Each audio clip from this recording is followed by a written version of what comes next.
చూశారు కదా, ఇంత కళ్ళ కట్టినట్టు ఇంత విధ్వంసం, ఇంత ధ్వంసరచన, ఇంత ఒక ఆటవిక రాజ్యం కారంపూడిలో జరిగితే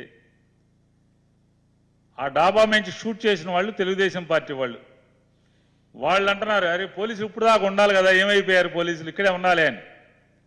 మనోళ్లే అంటున్నారు, మన పార్టీ వాళ్ళే అంటున్నారు, కారంపూడి వాళ్ళు ఉన్నారు దాంట్లో అంటున్నారు.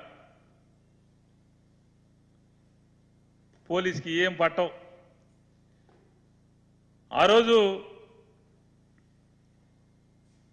అంటే సీన్ ఆఫ్ అఫెన్స్ లో మాచర్లకు ఆనుకున్నటువంటి కారంపూడిలో ఈ రకమైనటువంటి విధ్వంసం జరుగుతుంటే SI Ramanjaneyulu, CI Narayana Swamy scene of offence లోకి వచ్చి కూడా మాబుని స్కాటర్ చేయలేదు.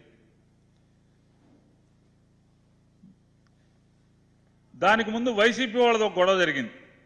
దీనికి ముందు ఆ గొడవలో సిఐ నారాయణ స్వామి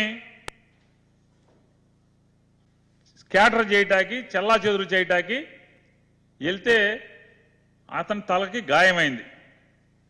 మొత్తం వైసీపీ వాళ్ళందరూ కూడా తరిమేశారు. సిఐ నారాయణ స్వామి కానీ, పోలీసులు కానీ, అందరు కానీ, నారాయణ స్వామి చౌదరి గారు కానీ, వీళ్ళందరూ కూడా.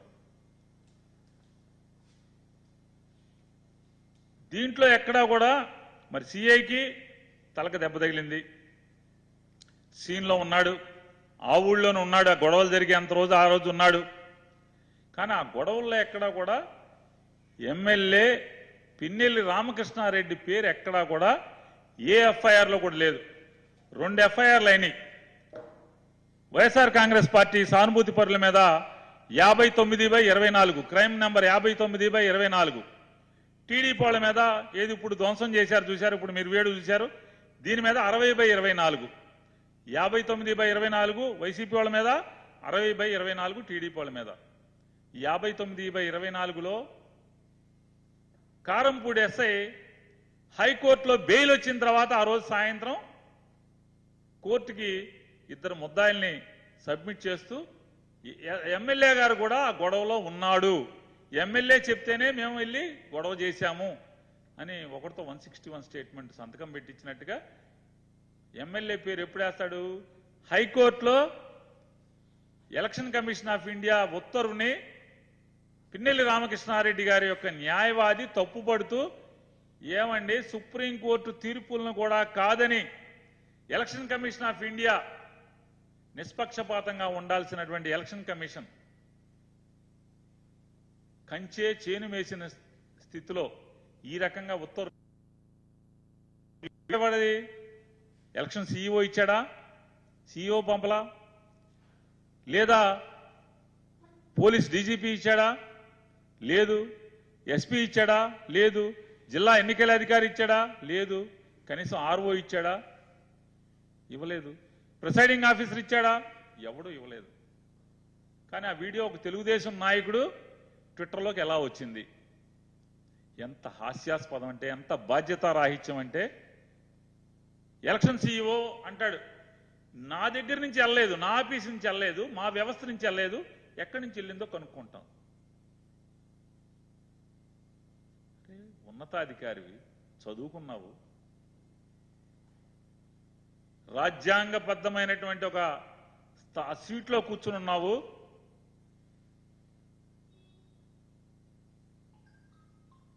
భాష, మాట్లాడే భాష, తమ భాష అది. కంచిగా ఉండాల్సిన వాళ్ళు,